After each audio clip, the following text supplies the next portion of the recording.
Bonjour, bienvenue pour un nouvel épisode. Aujourd'hui, on fait un épisode un petit peu spécial. Je suis accompagné de Noéline, Oui, bonjour. qui n'a jamais vu une ruche en fait et qui est venue voir comment les choses se passaient. Donc on va Exactement. faire un épisode un petit peu présentation de qu'est-ce qu'une ruche. Avec toutes mes questions, parce que j'en ai toujours beaucoup. Justement, c'est bien. Et donc je vais essayer de répondre à toutes ces questions, de permettre de découvrir en fait de ce qu'est une ruche et de donner Exact. peut-être envie de faire de l'apiculture plus Oui, tard. peut-être. Voilà. Merci à vous, à tout de suite. Merci.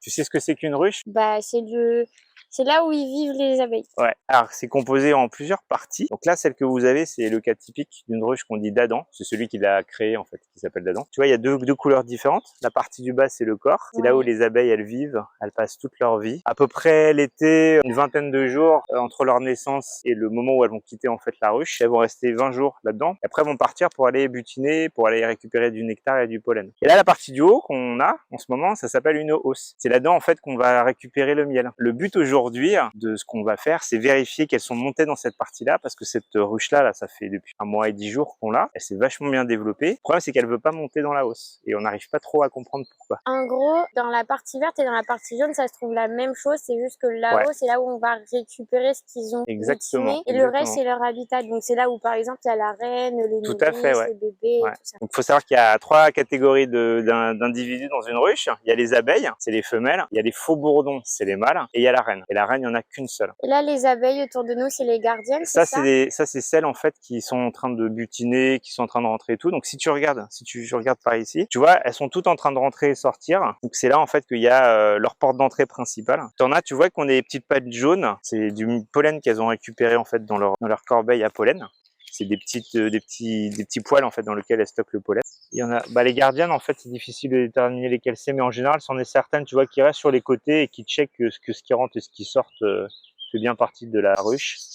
Celle-là aussi, tu vois. Ah ouais, Voilà. c'est bon, Tu vois? je l'ai Donc vu. ça veut dire qu'elle rentre plein de pollen. Alors qu'est-ce que c'est? Ah, mais c'est trop mignon, elles marchent comme des petites fourmis. Bah ouais. Alors, elles se nourrissent de deux choses. Elles se nourrissent de pollen et elles se nourrissent de nectar, de nectar de fleurs. Et le nectar, elles vont le transformer en miel. Leur principale source de nourriture. Et l'eau aussi, elles ont besoin de beaucoup d'eau pour boire, pour ventiler. Il fait très humide à l'intérieur. Il y a un taux d'humidité qui est assez important. Et donc, elles gardent le taux d'humidité à un certain degré. C'est des spécialistes là-dedans. Donc là, ce qu'on va faire, c'est qu'on va ouvrir pour observer. Le problème, c'est que ça va beaucoup les chambouler. Donc je te préviens tout de suite, quand on va ouvrir, il risque d'y avoir beaucoup d'abeilles qui volent autour de nous. Donc faut pas avoir peur. C'est une race d'abeilles en fait que j'ai acheté, qui est sélectionnée, ça s'appelle des bugfast. C'est des abeilles qui sont pas très agressives quoi. Donc il est possible que tu en aies qui se jettent sur ta camaille ou qui te fassent ce qu'on appelle des danses d'attaque pour te faire peur. Il faut pas que tu aies peur en fait, tu vois. Faut pas que parce que là tu es protégé, elles peuvent pas te piquer. Même s'il y en a qui te piquent, moi ça m'arrive qu'elles me piquent dans les gants, tu peux pas être touché quoi. Il faut bien que ta camaille elle soit comme ça, mais là elle est nickel quoi. Elle risque pas de voilà, faut pas que ta camaille elle touche ton visage. Faut pas que tu fasses ça, tu vois. Voilà. Une abeille qui vit toute seule, elle peut pas survivre dans la nature. Elle peut pas se débrouiller toute seule. Hein. Elle peut pas parce qu'elle a besoin de miel et elle a besoin de pollen. Et elle est pas capable toute seule de trouver ces ressources-là. Elle peut le trouver. Il faut qu'elle se protège du froid. Il faut qu'elle ait une température, une humidité autour d'elle qui soit constante. Et vivre toute seule, elle peut pas. Il y a des abeilles sauvages qui vivent toutes seules dans la nature. Mais l'abeille qu'on appelle abeille mellifère, celle-là, elle peut vivre que en groupe, que en colonie. Ça veut dire quoi, mellifère? Mellifère, c'est-à-dire qu'ils récupèrent le miel. C'est leur rôle. C'est leur Parce qu'il y a espèce. des abeilles C'est qui leur récupèrent. sous-espèce. C'est une sous-espèce en fait d'abeilles. S'il y a des abeilles, elles récupèrent pas le miel. Il y a des abeilles qui récupèrent que du nectar mais qui font pas de miel. Ces abeilles-là, en fait, elles transforment le nectar en miel pour le stocker. Parce que du miel, en fait, c'est du nectar de fleurs que tu as déshydraté, auquel tu as retiré l'eau. Elles ont fait plein de traitements chimiques dedans et ça se transforme en miel. Et le miel, tu sais que s'il est bien, il est pas humide, tu peux le garder à vie pratiquement. Et donc leur but, dans leur vie, dans leur société, c'est deux choses. D'élever des nouvelles abeilles, pour pouvoir développer la colonie. Protéger la reine, parce que c'est elle qui donne les œufs pour pouvoir faire des nouvelles abeilles. Et surtout, récupérer de la nourriture. Donc le pollen qu'elle stocke et le nectar de fleurs qu'elle transforme en miel pour le stocker. Comment se reproduit une abeille? C'est que la reine qui fait les œufs ou s'il y a d'autres abeilles? Toutes les abeilles peuvent devenir des reines. Mais la colonie, c'est un groupe social très développé qui décide de manière commune qui va être la reine. Quand une ruche comme ça, une colonie, perd sa reine, elles vont élever à partir de cellules d'abeilles normales, elles vont élever quelques reines. Donc elles leur donnent de la nourriture en plus, l'âge des royales. Elles vont étirer la cellule parce qu'elle va avoir besoin de plus de place parce qu'elle est plus grosse. Elles vont en élever que quelques-unes. Quand elles vont naître, la première qui naît, qui va les tuer les autres. Et s'il y en a deux qui naissent en même temps, elles se battent à mort. C'est le combat des queens.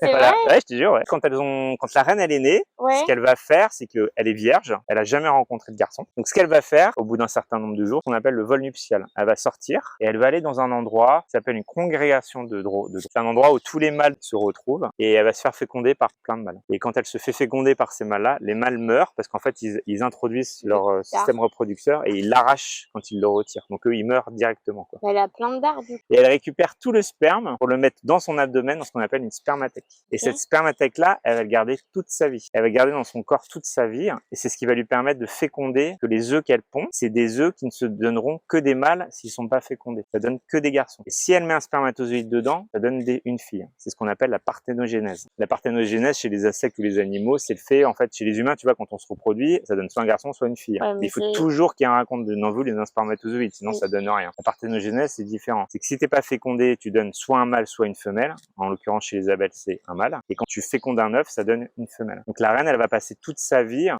pondre, parce que son rôle principal, une fois qu'elle a été fécondée et qu'elle revient, c'est ne faire que pondre. Elle pond, elle pond, elle pond. Elle peut pondre jusqu'à 2000 œufs par jour. Waouh. Voilà, c'est beaucoup. Mais du coup, un dard, parce que du coup, elle garde le sperme qui est dans le dard. C'est pas le dard en fait, c'est le zizi quoi. Le reproducteur du mâle. Okay. Les seuls qui ont un dard qui a du venin, c'est les abeilles. La reine, elle en a un pour tuer les autres reines, mais aussitôt qu'en fait elle a grandi, il disparaît ou même il s'atrophie, enfin elle l'utilise plus, quoi. Donc une reine ne peut pas te piquer. Et les bourdons, les faux bourdons, les mâles, ils ne piquent jamais parce qu'ils n'ont pas de dard, ils ont un appareil reproducteur à la place. Et les autres, elles vivent toute leur vie. Une fois que la reine, elle a déposé un œuf, l'œuf au bout de 3 jours, en fait, il va se transformer en larve. Donc ça fait une sorte de petit asticot que tu vas avoir dans les alvéoles. La larve, après 6 jours, elle va se transformer en nymphe. Donc là, les abeilles, elles vont mettre une opercule de cire dessus parce qu'ils ont terminé de le nourrir. C'est ce qu'on appelle le couvain ouvert et le couvain fermé. Et au bout de 12 jours après, ça va faire une abeille. Et l'abeille, quand elle va naître, ça va faire ce qu'on appelle un imago. Un imago, c'est un insecte parfait. C'est-à-dire que c'est pas comme chez les mammifères. Les mammifères sont tellement grands et complexes que quand ils naissent, ils peuvent pas être entiers. Quand l'insecte il naît, c'est ce qu'on appelle un imago, c'est-à-dire qu'il est complet. Et quand l'abeille elle naît, elle se met direct au travail. Elle se met au travail, donc elle va faire du nettoyage. Après, elle va devenir, elle s'occupe du nettoyage. Après, elle s'occupe du couvain. Après, elle devient, donc elle est nourrice. Après, elle s'occupe des autres abeilles. Après, elle s'occupe de la ventilation, parce qu'il faut que tout ça soit aéré et puis soit tenu à température. Elle bête des ailes et elle repousse la chaleur vers le bas.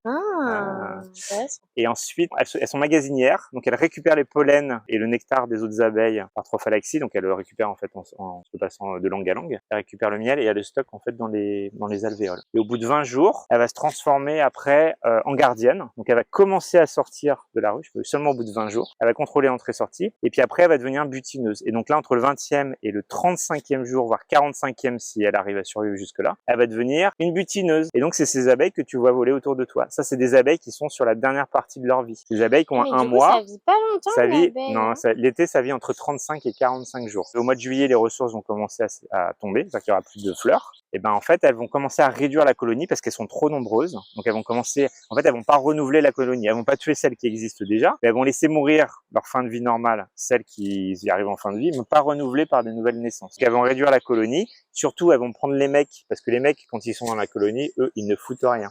Les mecs, ils passent leur temps en fait à boire, à faire la fête, à se faire dorloter par les filles, et puis aller se balader pour aller féconder des reines. Bon, s'il féconde une reine, il meurt. S'il féconde pas, il revient pour manger à la colonie. Mais un mâle tout seul, il est incapable de survivre. Et le problème, c'est qu'à la fin de l'été, comme elles sont trop nombreuses, elles prennent les mâles et tous les mâles, tout le monde meurt. Tout à l'heure, tu as dit que tu avais acheté, mais comment on fait pour acheter un nid d'abeilles? Il faut savoir qu'une colonie comme ça, quand elle se développe, c'est comme dans la nature. Une abeille, elle crée en fait des rayons de cire. Donc la cire, c'est du gras en fait qui sort de glandes qu'elle a sous l'abdomen. Ça s'appelle les glandes ciliaires. C'est la cire qu'elle récupère, qu'elle malaxe.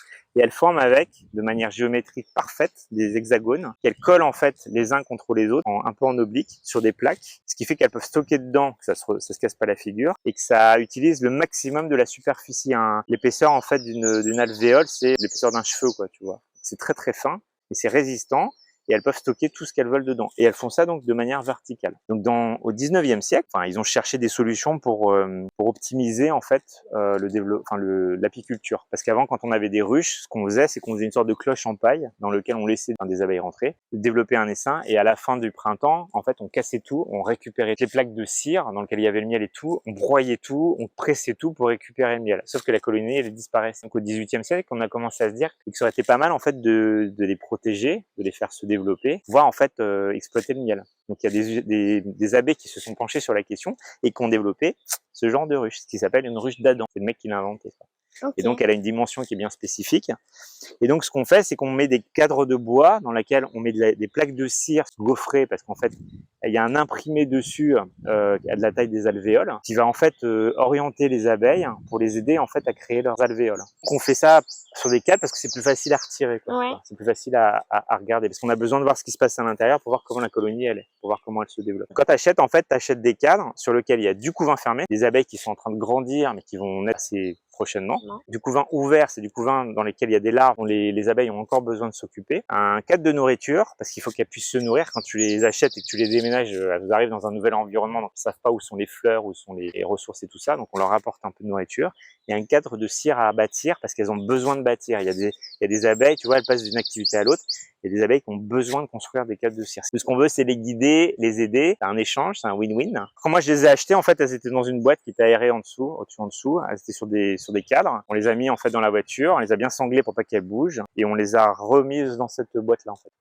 Okay. Et c'est assez génial parce que quand on était dans la voiture, on sentait en fait toute l'odeur de la cire, toute la chaleur que ça dégage, et beaucoup d'humidité. Dans la voiture, il y avait de la condensation sur toutes les vitres. Et du coup, quelle est la différence entre la cire, la gelée royale? Alors la cire, c'est ce qu'elles utilisent pour construire les cadres, ça on va le voir. La gelée royale, c'est un truc qu'elles produisent en fait pour pouvoir nourrir les abeilles. Elles nourrissent tout le monde avec. Tout, c'est un déclencheur physiologique pour transformer une abeille en reine. Enfin, le l'œuf qu'elles veulent transformer, non pas en abeille, mais en reine, elles vont le blinder de gelée royale. Ok. Voilà. Et après, il y a le miel. Donc il y a le miel qu'elles produisent, et il y a une troisième catégorie d'éléments que tu vas trouver dans la ruche qu'on appelle la propolis. Donc il y a le pollen aussi qu'elles récupèrent, tu vois, qu'elles ramènent et qu'elles stockent pour le transformer après en de la protéine. Et il y a un troisième truc qu'on appelle la propolis. La propolis, c'est ce qu'on appelle de l'exsudat de résine, ce qui se feinte sur les bourgeons des arbres. Elles récupèrent, qu'elles transforment, et elles en collent partout. C'est leur papier peint d'intérieur. Donc elles en mettent partout, il y a des trous. Partout, il y a des becs, c'est leur trousse à pharmacie. Tu vas voir, quand on va ouvrir, ça colle un peu, et c'est la propolis qui colle. T'as une vue d'ensemble, là? Là, tu fais quoi? Alors, maintenant, on va ouvrir. Donc, j'ai besoin de plusieurs outils, moi, pour ouvrir. En apiculture, on utilise ce qu'on appelle un enfumoir. On fait brûler, en fait, de la paille, du bois, des trucs comme ça, puis on fait de la fumée avec. On enfume, en fait, les abeilles, parce qu'elles communiquent entre elles avec des phéromones, que c'est pour brouiller ces signaux-là, pour pas qu'elles puissent se communiquer entre elles. Puis, en plus, on leur fait un peu croire qu'il y a un incendie. Ce qu'elles font, c'est qu'elles vont chercher le miel qu'elles ont stocké pour se gorger le miel. Donc, ça les calme. Et moi, j'aime pas trop ça, parce que déjà, ça pue, mais comme il faut. Et surtout, c'est plein de goudron. Moi, j'ai acheté un truc électronique, et ça fait de la fumée. Et la fumée, en fait, elle sent super bon, quoi. Bah oui, ça sent bon, ça sent bon. Tu sais, le truc essentiel. Voilà, c'est à base d'huile essentielle, voilà. En fait. Je pense que c'est pas très agréable pour les abeilles. Bah surtout, ça doit être toxique, non? Bah ouais, c'est toxique aussi pour les apiculteurs, hein, parce que quand tu le respires, désolé Valérie, mais j'en ai ras-le-bol de ta branche, quoi. Plusieurs parties sur une ruche, ça s'appelle le toit. C'est la partie pour les protéger, quoi. Ça les protège des intempéries. Donc en dessous, on va trouver une fiche signalétique, parce que je suis un mec hyper bien organisé. Je note tout ce que je fais. Ça, c'est un isolant thermique. Ça, c'est un autre isolant, donc tu peux t'approcher. Oui, elles ont pris la hausse. Donc ça, c'était notre crainte depuis plusieurs semaines. Donc là, si tu veux, il y a un film plastique dessus que je mets, ce qui permet en fait d'isoler de manière thermique. Mais surtout, quand tu ouvres, tu vois, ça les dérange pas. Bon, là, elles voient la lumière. Normalement, elles sont dans le noir. Mais si tu veux, là, elles continuent à travailler, quoi. Tu vois. D'accord. Donc tout ce qui est jaune, là, tu vois, tous les trucs jaunes, regarde, c'est ce que je te disais tout à l'heure, c'est de la propolis. Tu vois, elles ont collé mon plastique partout. Comme ça, c'est pratiquement hermétique, quoi. Et elles en ont mis sur les cadres parce que les cadres devaient avoir des trous. Mais en fait, c'est pas ça, c'est qu'il y a des fils de fer dessus pour tenir la cire, et ça, elles aiment pas trop non plus, quoi, tu vois. Et ouais, comme c'est porteur, elles font comme chez elles, elles nettoient comme chez elles, quoi. C'est incroyable quand même, elles ont vraiment tout collé. Ouais. Allez, c'est parti. Elles sont un peu énervées parce qu'en plus c'est orageux. Combien de fois par semaine tu viens? Normalement, on vient que tous les 15 jours, mais comme là dernièrement, j'ai essayé de regarder le développement, je suis quand même revenu un petit peu plus souvent. Ouais, c'était votre... voilà, c'est tout petit en fait. Ouais. Alors, je sais pas si tu vois que ça brille dedans? Ouais, moi je le vois, mais attends. Ouais, en fait, c'est Si, le ça se nectar voit. qu'elles ont posé à l'intérieur. Et en jaune, c'est un mélange sûrement de cire qu'elles ont dû remettre un peu dessus parce que ça leur plaisait pas trop. Un peu de propolis. Et là, il n'y a pas la reine par Non, elle est hasard. en dessous, la reine. Donc, entre les deux, il y a ce qu'on appelle une grille à reine. Parce que ici, parce qu'on veut pas qu'elle vienne pondre là-dedans. Parce que si jamais elle pond, on va se retrouver avec des larves. Et les larves, des fois, c'est porteur de maladies et c'est pas propre à la consommation. Donc, on veut surtout pas, en fait, qu'elles viennent pondre là-dedans. Alors, Ok? si je résume, Donc ça, c'est un cadre de hausse, c'est un petit cadre. Alors, tu vois que les cadres en dessous, ils sont plus grands. ça Ok? c'est pour qu'ils viennent poser le miel. Exactement. Et on veut pas que la reine vienne dans l'étage Non. du dessus. Voilà. Donc on la bloque, on met une grille, tu vois, je vais te montrer après ce qu'on appelle la grille à reine. Bah, c'est une grille qu'on place et que la reine ne peut pas monter. Les abeilles peuvent traverser, mais pas la reine, quoi. Donc là, ce que je suis en train de faire, c'est rapprocher parce que ce que je vais essayer de faire, c'est de remettre les pas bâtis au milieu, en fait. Parce que généralement, elles vont Bah, plus je au voudrais les milieu. pousser, en fait, parce que là, elles sont en retard. Elles sont en retard pour construire et tout ça. Donc je voudrais récupérer ces cadres-là. Je voudrais, Comment tu sais que c'est bâti? C'est quand c'est... ça, c'est ça, c'est ce que j'ai posé. C'est une cire gaufrée. C'est une cire sur laquelle il y a l'empreinte de la cellule qu'elles vont faire. Ça les guide et elles vont étirer cette partie-là. Elles l'ont bâti. Ah, Elles sont en c'est train de travailler dessus, beau. tu vois. Et est-ce que tu vois du brillant à l'intérieur ou pas? Pour l'instant, non. Non, hein. Attends. Elles sont juste en train de le bâtir. Pourquoi je devrais voir du Bah, brillant? si tu me vois du brillant, c'est qu'elles ont mis du nectar à l'intérieur. T'as combien d'abeilles à peu près dans une ruche? Ben, on sait qu'en pleine saison, on peut monter à 50 000, 60 000 individus. Ah la vache! Ouais, celui-là, celui-là, tu vois, il y a du nectar déjà dedans. Ah ouais, je l'ai vu là. Ouais. Ceux-là, je vais les remettre à l'extérieur. C'est un peu tôt, mais je vais les remettre à l'extérieur. Le couvain, en fait, il est au milieu. Le couvain, il est toujours sur la partie centrale de la ruche. Couvain, là où il y a les larves qui vont être des Exact, les imagos. imagos. Imagos à la fin. Ok, donc celui-là, Pas je vais le facile remettre ce là. mot. Hein. Ouais, ouais. Je t'ai balancé ça un peu, c'est scientifique quand même. Hein. Donc ça, je vais le remettre là. Je vais un peu tout désorganiser, mais bon.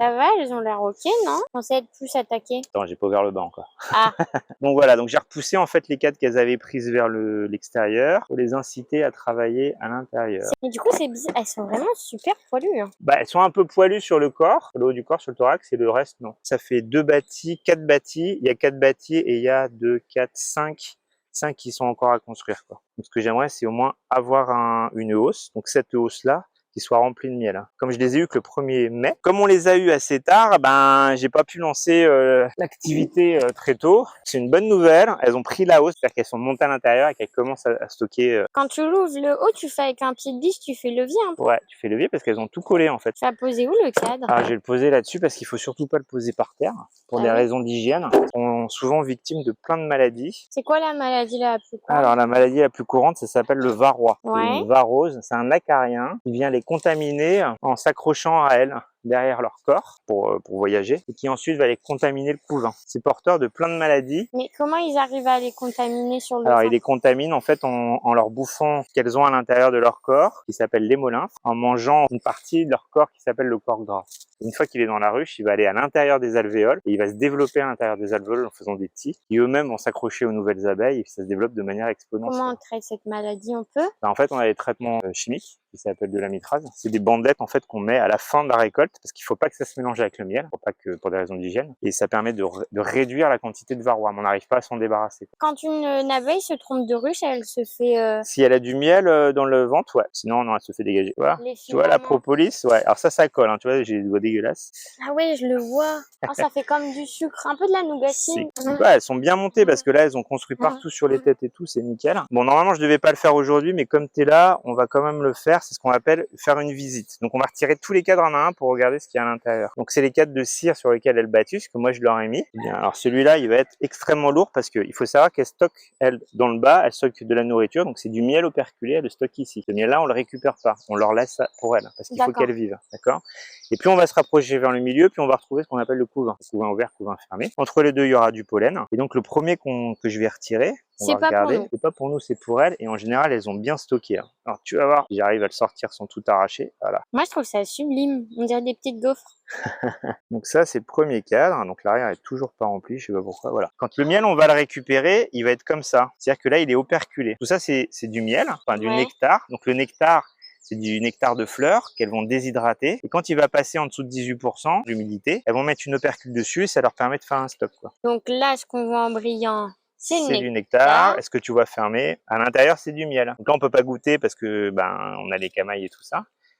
Mais un jour, quand on fera la récolte, tu viendras et puis on goûtera ensemble. Et tu C'est pourras dégueulasse goûter. le miel comme ça ou pas? Bah non, en fait, le miel, il n'est pas transformé. Le Ah, on miel le que tu transforme as, pas? non, on transforme pas. Ce miel-là, en fait, c'est le miel qu'on trouve dans les pots de miel. Attends, on va avancer parce qu'il faut pas qu'on reste trop longtemps ouvert non plus. Faut qu'une ruche soit humide? Alors, tu vois, quand je les enfume, elles aiment pas trop. Ça les faire redescendre en bas. Voilà, il va mieux fumer. Oui, mais c'est pour le mieux, c'est pour pas qu'on Oui, les en fait, tue. c'est pour pas qu'elles soient trop sur les cadres et que j'ai couleur. Autre question. Est-ce que les abeilles, ça fait caca? Ça a une poche spéciale dans laquelle elles stockent on va dire leurs excréments. C'est pas vraiment des excréments, mais comme des excréments. Et en fait, elles vont faire dehors. Ah, Elles elles vont faire sortent. leurs excréments Elles dehors? sortent, ouais.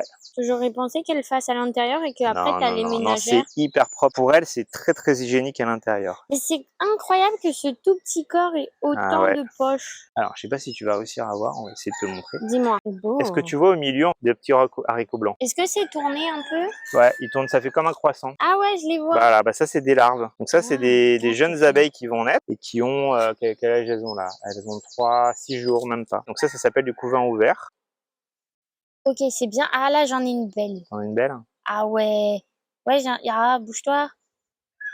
Et là, elles font quoi? Elles leur donnent à manger? Donc là elle leur donne à manger. Ah La ouais, je reine veux elle voir doit la pas. Ouais, reine. on va essayer de choper la reine. Donc la reine elle est marquée, c'est-à-dire qu'elle a un point blanc, un point jaune pardon, sur le dos. Mais un gros point Ouais, jaune? elle a un gros point jaune. Donc elle est pas là.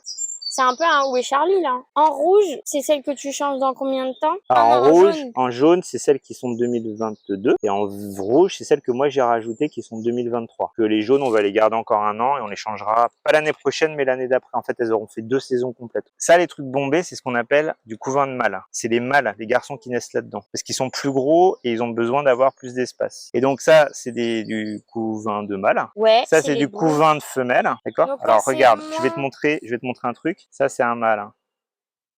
Et ça, c'est une femelle. Tu vois, le mâle, il est plus gros. Voilà, ils sont en train de travailler dedans. Donc, tu vois, ça, c'est du couvain fermé avec, en fait, des alvéoles qui vont être operculées. Donc, tu vois, elles sont en train de travailler dedans, quoi. Tu vois? Ok.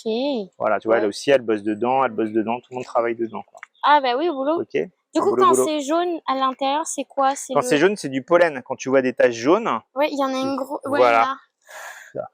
Tout ça, c'est du pollen. Ok, et ça, elles Le vont blanc, c'est des larves. Ouais. Et le truc fermé, c'est des opercules qui bouchent en fait des cellules dans lesquelles les abeilles vont naître. Et quand ça brille, c'est du nectar. Et du Voilà. coup, la reine ne sort qu'une fois pour Non, ça. elle sort qu'une seule fois. Ça, Ouais. Le truc vol nuptial, ouais. Le vol nuptial. Et elle ressort plus jamais après. Mais quand elle meurt dedans? Elle est remplacée par une autre reine. Elle peut mourir dedans. Elle peut mourir. En général, elle peut mourir par accident, mourir de maladie, ou elle peut faire ce qu'on appelle un essaimage. Alors, l'essaimage, c'est la hantise des apiculteurs. Si elle est trop vieille ou si elle est moins productive, pardon, les abeilles, elles décident de manière collégiale de la remplacer. Donc, elles vont faire ce qu'on appelle une cellule royale. Elles vont faire naître une nouvelle abeille, et cette nouvelle abeille va remplacer l'ancienne. Donc, les deux vont cohabiter pendant un moment. Et ce qui va se passer, la moitié de la colonie va décider de partir avec l'ancienne reine, pendant que la nouvelle reine reste, et que le reste de la colonie reste avec. Ah, c'est un peu un vote qui reste, qui part. Voilà. Et en fait, elle se divise en deux, ce qui permet de créer une nouvelle colonie dans la nature, puis de permettre à la colonie existante de continuer à vivre. C'est beau. Donc ça, c'est encore un couvain. C'est beaucoup de pollen, ça, par contre. C'est grave. Donc ça, c'est du pollen. Non, je vais le reculer, en fait, parce qu'il n'y a plus de couvain là-dedans. Ah si, il y a du couvain là. C'est trop beau, en tout cas. C'est joli, hein. Bon, elles sont un peu énervées quand même, hein. Je vais remettre ça là. Parce que ça les désorganise beaucoup, hein, quand on fait ça. Mais surtout, pourquoi t'as laissé un cadre à l'extérieur? Parce que j'ai pas assez de place pour les sortir. Sinon, en fait, faut pas les rouler les unes contre les autres parce qu'elles ont très peu d'espace entre chaque cadre. Ouais. Et si je tirais le cadre comme ça, qu'il y a plein d'abeilles de chaque côté, ben, ça les écrabouille. Ça, c'est un nouveau cadre. Voilà. Il est complètement operculé. Donc ça, c'est beaucoup d'abeilles qui vont naître d'ici les 10 prochains jours. Tu vois, il y a énormément de... Tout ça, ça va naître. Ça aussi, tu vois, c'est complètement operculé. Donc, on a un énorme cadre à venir. Donc, ce qui est très bien parce que là, ça veut dire qu'on va avoir plein de nouvelles abeilles qui vont remplacer les anciennes. Et ça va nous faire plein de nouvelles butineuses. Donc, ça aussi, c'est un autre couvain complètement operculé. Ouais, il est beau, hein. Oh là là là là, ouais, il est complètement fermé, donc c'est génial. Ça veut dire qu'on va avoir plein de bébés. Plein de bébés. Donc attends, ça c'était fermé.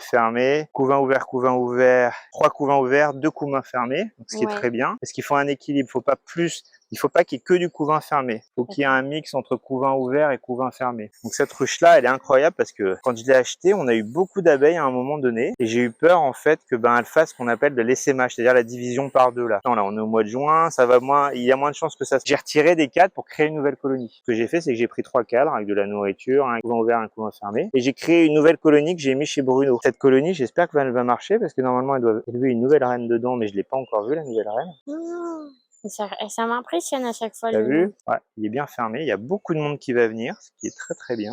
Donc ça fait 3 de couvain fermés. Le cadre suivant, c'est un cadre spécial. C'est un cadre qu'on appelle un cadre à mâle. Le varroa, en fait, il a la fâcheuse tendance à vouloir se mettre dans les alvéoles les plus grandes. Il y a plus de place pour pouvoir se développer. Donc il préfère aller dans les alvéoles de mâle que des alvéoles de femelle. Ce qu'on veut faire, parce que comme on n'arrive pas à s'en débarrasser, on veut faire un piège qu'on appelle biomécanique. C'est un piège qui permet en fait de récupérer un maximum de varroa. Donc ce qu'on fait, c'est qu'on met en fait un cadre spécial où on va pousser les abeilles à créer plus de mâles à cet endroit-là. Comme ça, on sait que les varrois ils vont plus avoir tendance à aller dedans. Ce cadre à mâle, on va le prendre toutes les 3 semaines et on va le retirer. En le retirant, on est sûr de prendre du varroa avec. C'est un système biomécanique, c'est-à-dire qu'on n'utilise pas de traitement et tout ça, c'est juste pour retirer plus de varroa en fait, comme un piège. Et donc ce cadre, c'est celui que je vais te montrer. C'est un cadre que moi j'ai vidé la semaine dernière, donc c'est assez dégueulasse parce qu'il faut prendre le cadre, il faut couper la moitié du cadre, retirer toutes les alvéoles et tout ça que tu vois. Dedans, il y a plein de bourdons qui sont vivants et il faut les égouiller. Ce cadre-là, elles l'ont reconstruit, ou je pense qu'elles sont en train de le reconstruire. Ah ouais, elles l'ont complètement, voilà, elles l'ont complètement reconstruit, quoi. Elles vont super vite. Tu vois, les alvéoles du bas,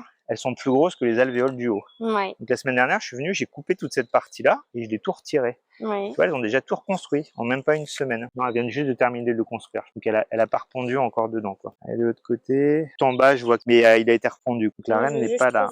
Bah ouais, la reine, je ne sais pas où elle est. C'est dur le où est Charlie là. Ouais. Donc ça veut dire que elles nous ont déjà complètement reconstruit le cadre à mâle. Elles sont incroyables. Ça va à une vitesse. Est-ce que les abeilles, elles ont un respect de celles qui meurent ou pas? Je pense pas, j'en sais rien. Elles s'entraident entre elles. C'est-à-dire que s'il y en a une j'ai déjà vu une qui était bloquée sur un cadre parce que je l'avais baissé, l'autre elle lui tirait dessus pour essayer de la sortir, quoi. Mais après, la psychologie et les sentiments des abeilles, je sais pas. Tu sais, c'est des insectes, hein. Et un jour peut-être on découvrira comme les animaux, ils ont une sensibilité aussi, hein. Donc ça, je pense que c'est de la nourriture à fond les ballons. Ah non, c'est de la ponte aussi. Non, là, c'est du miel. Regarde au fond de toutes ces cellules-là, qu'est-ce que tu vois? Tu vois des petits haricots blancs? Ouais. Ben, ça, c'est des œufs qui ont été pondus hier. Mais elle pond combien de temps? Combien d'œufs à la minute, la reine? Elle va faire plus de 2000 par jour. Impressionnant. Ouais, elles sont nerveuses aujourd'hui, hein. Quand elles sont nerveuses, la reine se cache. Elles sont très nerveuses comme ça. La reine, elle a tendance à se barrer. Le Hors problème, de la ruche? Non, non, non, elle reste dedans. Faut surtout pas qu'elle sorte de la ruche. Si elle sortait de la ruche, ce serait une catastrophe. Ça condamne la ruche, en fait. Elle est pas trop en capacité de voler et de retrouver son chemin, donc... De voler, carrément, elle sait pas voler? Bah, elle sait plus, parce que... Elle a jamais réellement Si, volé. elle a volé une fois ou deux, mais après, elle est trop grosse. Elle a un trop gros abdomen pour voler. Que c'est lourd. Ah, celui-là, il pèse super lourd. Waouh. Que du miel, regarde. En haut, du miel, du nectar en bas. Et tu vois, celui-là, c'est les parties extérieures. Elles les utilisent très peu, parce que ça leur sert d'isolant thermique. Alors, je n'ai pas la reine, mais on va essayer de la trouver. Est-ce qu'elles ont une taille différente en fonction de leur travail? En grandissant, elles ont tendance à changer de physiologie, ouais, assez. Des fois, j'ai fait des vidéos, elle était sous mes yeux, je la voyais pas, quoi. Donc là, comme elles ont plus rien à construire, parce que le cadre à mâle, il a été reconstruit en même pas une semaine, ce qui est absolument... Ce que je veux, c'est qu'elles se concentrent sur la construction, enfin, sur la récolte, en fait. Ouais, je veux pas qu'elles fassent autre chose pour l'instant. Là, tu vois, je les perturbe, je vais casser quelques trucs dedans sans faire exprès, mais elles vont tout réparer en une semaine, t'inquiète. Après, faut juste pas que je tue la reine, c'est le seul truc. Attention, il y en a une qui pend là. Ah, elle est là, la reine. Voilà, elle est ici, là. Tu la vois? Ah ouais. Voilà, c'est notre super reine en fait. Ah, mais c'est hyper visible en fait. C'est bon? Ouais. Parce que là, elle va passer de l'autre côté du cadre là. Voilà, on va la remettre tranquillou loulou, je l'ai dans l'œil. Donc... Oh la vache, je m'attendais pas à un beau, point hein, jaune aussi. Ouais. Ah oui, oui, bah ce qu'il faut, bah, si tu veux, si elle avait pas son point jaune, t'as vu comment c'est compliqué pour la trouver? Ouais, carrément. Alors attends, pourquoi ça rentre pas? Ah oui, mais en même temps, si vous mettez toutes là, je peux pas... Parce que des fois, j'en écrabouille. Oui, bah elles ont pas bougé. Je suis trop content. Cette ruche-là, je l'ai eu il y a un mois. Je l'ai eu même pas il y a un mois. J'ai réussi à faire une division dessus. pas une division, un écrémage avec la création d'une nouvelle colonie. Elle s'est reconstruite et elle est déjà en train de monter dans la hausse. Et il est possible qu'on ait une hausse de miel et elle va être mais archi pleine quoi. C'est génial. Et du coup, quand on va vouloir faire du miel, on va faire comment? On va prendre les cadres, on va les racler. Alors quand on récupère, on récolte, en fait, on met une hausse vide entre la hausse dans laquelle il y a les miels et la ruche. On remet la grille à reine pour pas que la reine elle monte et on met ce qu'on appelle un chasse-abeille. C'est le truc que j'ai là que je te montrerai tout à l'heure. Les abeilles qui sont en haut, en fait, elles vont pouvoir sortir par le chasse-abeille, mais elles vont pas pouvoir rentrer. Donc, comme le soir, en fait, elles redescendent sur le couvain, elles restent pas autour de leur réserve de miel. Elles vont redescendre autour du couvain et le matin, elles pourront pas remonter. Donc en fait, il y aura plus d'abeilles sur la partie du haut. Et donc moi, je vais récupérer le matin la partie la hausse et je pourrais en fait avoir des cadres pratiquement sans abeilles. Parce que tu vois, si je devais me débarrasser des abeilles, ça vole partout, ça les stresse et tout, quoi, tu vois. Voilà. Alors viens voir, elles font un truc assez extraordinaire là. Regarde à l'intérieur ce qu'elles font. Hein. Est-ce que toi, tu vois ce qu'elles font à l'intérieur là? Elles font des ponts. Elles font des ponts. Et en fait, quand elles construisent des alvéoles comme ça, elles se font la chaîne. Donc c'est un travail collaboratif, tu vois. Elles se font la chaîne pour que les abeilles qui vont faire de la cire, elles passent en fait d'une abeille à l'autre et elles puissent en fait circuler quoi, tu vois. Ah, c'est incroyable. C'est trop marrant les ponts là. Au niveau quota, généralement, il y a plus d'hommes que de filles ou pas? Il y a plus de filles que d'hommes. Si jamais une ruche perd sa reine, les abeilles, en fait, il y a un moment donné où elles vont vouloir être toute la reine et elles vont se mettre à pondre des œufs. Mais comme elles n'ont pas été fécondées, elles vont faire que des garçons. Et donc, il y aura plus de garçons que de filles. Le problème, c'est que quand t'as que des gars, ils sont pas en capacité de faire des œufs et puis ils sont pas capables de se reproduire tout seuls. Donc, on a ce qu'on appelle une ruche bourdonneuse. C'est-à-dire qu'en fait, c'est une ruche qui va mourir. Parce qu'il y aura plus que des gars et les gars, ils savent pas se nourrir, ils savent pas aller collecter la bouffe et tout ça. Tu dis une grille à reine, c'est parce que la reine, elle est trop feignasse pour monter? Cette grille-là, elle peut pas passer à travers. Elle a un abdomen trop gros, en fait. Donc là, maintenant, on va refermer. Je suis trop content. Franchement, c'est une belle ruche. Elle marche super bien. Et comme elle a pris la hausse, là, elle va nous faire du miel bientôt. Regarde, donc là, toutes nos copines, elles, et ça colle à fond. Non, je crois que personne n'est mort. Hein. Personne n'est mort dans l'affaire. Je crois qu'on est bien. On est pas mal, hein. Bon, là, c'est un peu la panique, tu vois. On voit qu'elles sont stressées quand même, hein, tu vois. Mais ça va se calmer après. Voilà, mon ami, on a fait le tour.